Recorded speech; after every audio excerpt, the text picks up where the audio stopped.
Yo guys, what is up? Max on a Borderlands 4 video, and today we've got kind of a news roundup for Borderlands 4. Over the past week and a half, there's been a ton of new information, new blog posts, and more that we've gotten for Borderlands 4. This video is going to be a summary about it. Real quick, before we dive in, at the time of posting this video, tomorrow is opening night live for Gamescom. I'm expecting Borderlands 4 to have some presence during the show, so I'll be co-streaming that if you want to check it out. And then the day after, I will be flying to Gamescom to go play Harlow and Amon. So I will have full videos on them hopefully soon. But with that, guys, let's get into the video. So to start us off, NVIDIA just announced they're partnering with Borderlands 4. And if you buy a RTX 50 series graphics card, you will get Borderlands 4 included. Obviously, that's kind of cool. But one thing that is shown here is that Borderlands 4 will be working with DLS4. Which is very cool, and they actually show some gameplay with frame rates on with DLS4 at 4K, and it's running. Oh, my camera's blocking it. It is running at over 200 FPS, which is very, very good news. I'm probably gonna make a video on it, but I do have some concerns for Borderlands 4, and one of those concerns is performance. Just because I had great performance one time I played it, and then not as great performance the next time I played it. But it is a bit reassuring getting to see it running on DLS4 at over 200 FPS. So that is great news. From this NVIDIA video, it looks like we might have also seen a sneak peek at a character select screen. There's something about this walk-up animation that these characters do here that makes it very much look like it's you just selected Rafa and then it kind of transitions right into gameplay. I don't know if that is the case, but it certainly looks like kind of the character select screen or the Borderlands 4 version of it that we saw in Borderlands 3. In other news, we got a interview with narrative director Sam Winkler and lead writer Taylor Clark and the managing director of narrative properties Lynn Joyce, basically all about the story of Borderlands 4. And this interview is mainly about how Borderlands 4 is going to be less wacky. One quote that I wanted to grab out is that coming off of Borderlands 3, we definitely felt that the tone of the game had gotten a bit wacky. There was this mandate from the creative director on that project that there had to be a joke every second, and that was something that we tried to get away from, even starting with the DLCs for Borderlands 3. Borderlands 3's stories definitely better than the base game. You can kind of tell that just from playing. They noted in this interview kind of a lot of the shortcomings of Borderlands 3 and how they're really focusing on the characters of this game and the stories. And they said that if the players don't care about who's in front of them and why they're doing what they're doing, then they're not going to be caring about some pop culture reference that's already dated by the time the game comes out. We want to be authentic as we can within the Borderlands universe to the kind of story, the kind of setting that we're working with. He pointed out that with the serious tone of the planet Kairos being under the control of a dictator, it makes sense to turn the wackiness knob back a little bit and match the world. I'll have a link to this whole article, but basically they go on to talk about how they're toning back the humor, toning back the pop culture references, and really focusing in on the characters and the story in front of them and telling a more grounded approach while keeping dark humor as a coping mechanism.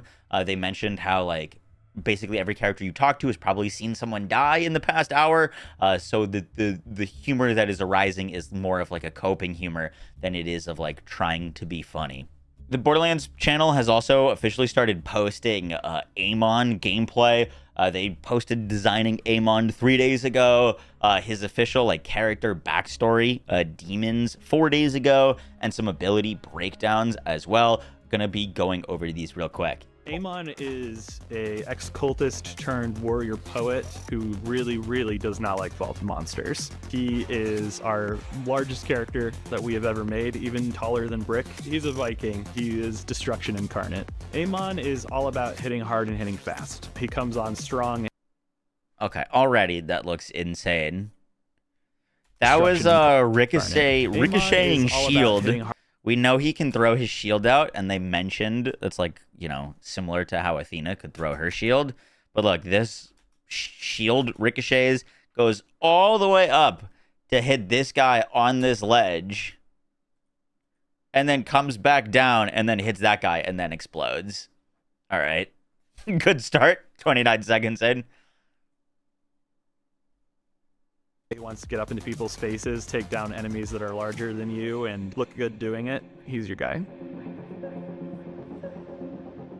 Amon's Clearly the cybernetics coolest tree character. is all He's very about sick. summoning his weapons. He already summons them in his hands to, slap people in the face, but he can actually also summon autonomous drones. So you can have a floating sword, a floating axe, and a floating hammer, kind of tag teaming up against all the adversity that you come across. Fun thing about Amon is that he actually gets what's called the Forge skill, and the Crucible's Forge skill, which is a secondary action skill, will actually see him take both axes, snap them together, and throw them at his enemies. It'll go out, it'll return, and it'll hit and damage people in both directions. And if it hits any of those axes, it'll also cause massive explosions. For Amon's cybernetics tree, this really focuses in on his axes, both fire and ice. You have augments that allow you to change out the types. So not only can you throw the axes, which is what you start with, you can change out the type. What just happened there? Both fire and ice. You have augments that allow Look how big that AoE is. you to change. And it looks like it's sending like these like shock fragments everywhere out the types that are like rotating in a massive sphere around the enemies. Which is what you start with. You can also change it to throw hammers, and you can even throw some swords. So, for example, if you decide to stick with the axes, you have one where if you throw the ice one, you can actually pierce through enemies. Amon's Crucible sees him take out 2 elemental axes. One is fire and one is frost that you can chuck into your enemies to deal massive elemental damage. And if you end up killing them, they'll actually explode. What makes Amon's Crucible a really cool skill to use is it kind of sells this sensation of being this big hulking Viking when you're going around that with was your Maggie 2 for a forge second. axes. And you got one with fire, you got one in ice, and being able to just throw them around, pick them up, and chain it between enemies is something that feels really cool to do. That's very sick. Amon's Vengeance tree is all about taking lots of damage and dealing back out. Special mechanic for that tree is something called Elemental Affinities, where he will actually get rewarded for killing enemies with specific elemental types and doing different elemental attacks. So he can create a gigantic ground fissure to ignite his enemies. He can summon lightning bolts. So he can create a gigantic ground fissure to ignite his enemies. Dude, he can summon lightning bolts from the sky to zap them. It's a really good time. For Amon's Vengeance tree, this focuses in on his shield. More particularly, there's skills that will allow him to use the Forge Wave ability that comes from his shield to explode on enemies. You have something that allows him to taunt, which really helps if you're actually playing with friends, and we do encourage An actual that. taunt you skill. You can also throw the shield for those of you who are familiar Yep, there's with the the shield pre-sequel that throw. might feel a little familiar to you. There's also the option to use a spear. Oh, you can instead of his literally whip, throw the which when you throw spear. it a little familiar to you. There's also the option to use That's so cool looking, dude. a Yeah, just fucking chop that person's head off, okay? spear instead of his whip, which when you throw it, And then you can summon a sword. That sword comes down from the sky and slams down on bursts into shock someone. damage. Amon's Scourge action skill sees him take out a gigantic shield to absorb lots of damage, which will then actually transform into a elemental whip where he can take that energy and toss it back at his enemies. The Forge skill that is associated It's like it's doing like he's doing like multiple attacks for it, where it's sending like vertical, horizontal waves, with and they're like hitting everyone and just freezing them. Scourge is actually called Firewall, which, as the name might imply, makes a giant wall of fire that will deal damage to enemies who pass through it, block projectiles that are coming in, and block your projectiles going out. What makes this one particularly badass is the Amon Zone. sensation of becoming a tank. You get to whip out a shield and also a literal whip. So you get to sit there and just soak up damage either for yourself to give yourself some breathing room, or when you're playing with friends, get in the mix and drag the attention to yourself. Calamity is the Calamity red tree tree. is all about bringing the fight to enemies. Empower your fist in so many different ways that I think players are really going to enjoy. The main mechanic is to actually cause weakness to your enemies. What did he just do there? Amon's Calamity Tree is all about bringing the fight to enemies. Empower your fist in so many different ways that I think players... Is that like a massive shock punch? It looked, for some reason, it looked like he grabbed like the element from the barrel.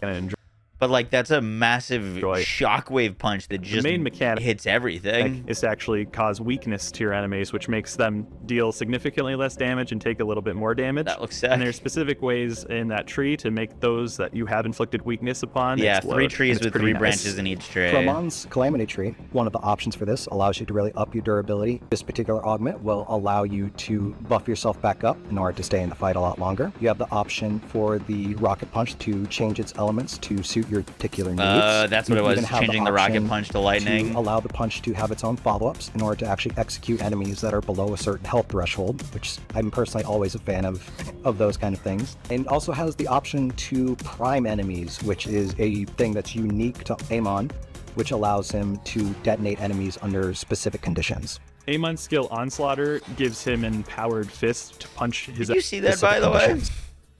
Whenever Amon kills a weakened enemy, they detonate, dealing melee damage to nearby enemies. There's going to be so many different wacky build things you can do with, like, the amount of things that trigger damage that is of some weird type that could potentially proc, like, secondary effects. Amon's... Like, his explosions deal melee damage? Skill like, Onslaughter what? gives him an empowered fist to punch his enemies and dash across the battlefield. You can use it over and over, and you can use it while you're mixing it up with your guns to get into close range with like a shotgun, so you can do a 1-2 punch. The associated forge skill with Onslaughter is called Molten Slam, where you see Amon take out a gigantic hammer and just slam it to the ground, causing pretty much elemental devastation all around it. This one is particularly badass because you get this nice, big, meaty, like fire hammer. Whenever you just get that wind up and that big explosion that happens afterwards once you slam it down is a really satisfying feeling. Dude, this might be the most badass Vault Hunter that they've made. You get a couple little things in there, he's so kind that's of always insane. fun too. I call an iron answer.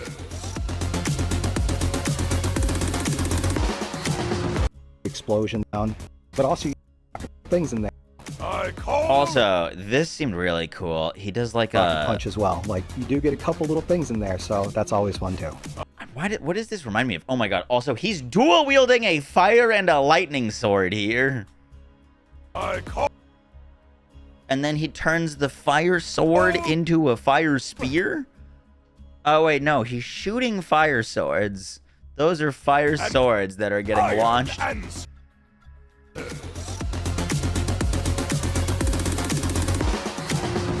Yep, that looks very sick.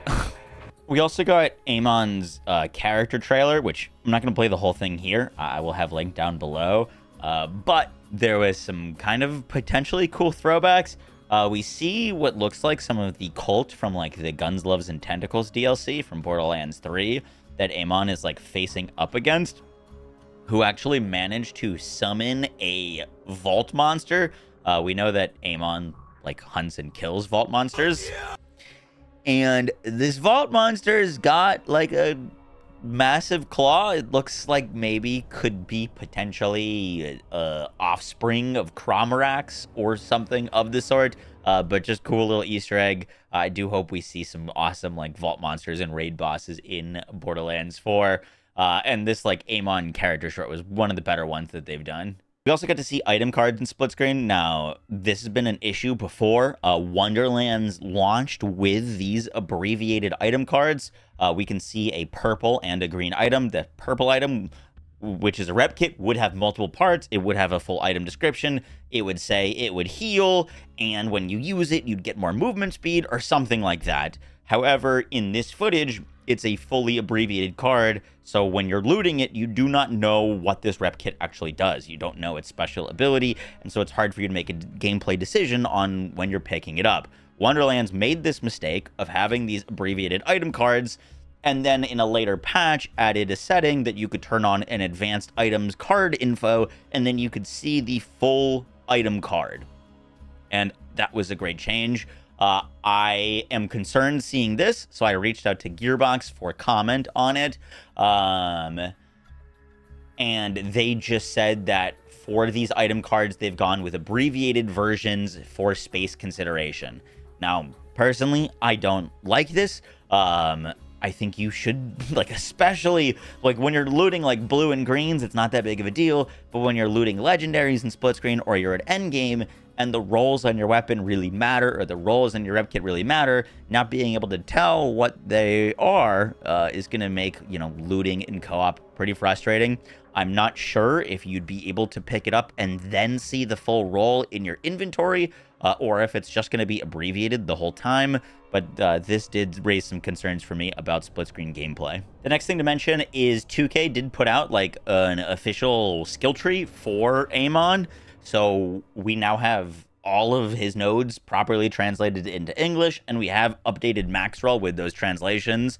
There is still like a few hiccups that we do need to fix. Our like dev is currently away, so can't fix those right now. But if you want to start like build crafting some skill trees, I've already made 2 for Amon. I made a melee Amon and like a rage stacking Amon. His skill trees look really, really cool. There's a lot of fun things that you can mess around with. So head over to Maxroll if you want to start build crafting. Guys, that's going to do it for the video. I hope you enjoyed. I will catch y'all in the next one. Take care. Peace.